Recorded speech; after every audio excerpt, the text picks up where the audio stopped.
I'm here with the section head, floating plant supervisor, Josh Pagan again. Josh, tell us a little about your fuel capacity and the number of engines you have. Can you take us through that? Well, on this particular vessel, we have 5 diesel engines. We have a main pump. We have 4 generators. 2 are AC, 2 are DC. The vessel has 10 holding tanks.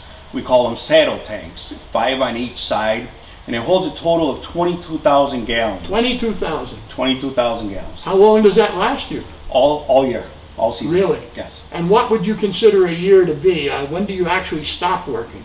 We begin in April, and we usually dredge right through mid-November. Very good. And then maintenance after that? Maintenance between the month of December, January, February, March through April, and everything that we put a band-aid on over the summer that will allow us to maintain our dredging program, we fix. No more duct tape, band-aids now. Yeah, no more mechanical.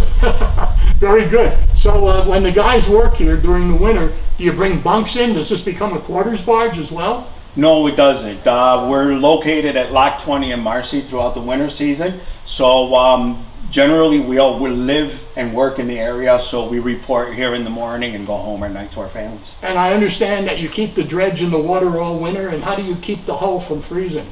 They're called bubblers, and they look somewhat like a torpedo. They're set about 6 foot below the water line, and generally what they do is they take the warmer water from the bottom of the canal and they bring it to the surface, not allowing ice to freeze, to build around. How far away from the hull will they keep the water open? Generally speaking, minimum 6 to 8 on a really hard winter. We still 6 have to 8 feet away from really? the boat. Yes. Oh, very cool. So it stays open.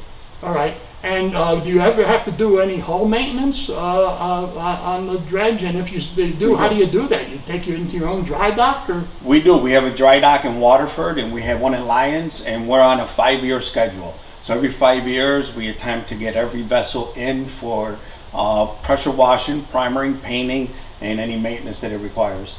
That must take some real tricky scheduling with 6 sections, you being one of 6. It does, and being one of 6 who doesn't have a dry dock, but it goes well. It's a good Is schedule. there some rivalry there to see who gets in first? No, generally not. Okay. It goes well. Yeah. Thank you. Appreciate it, Josh.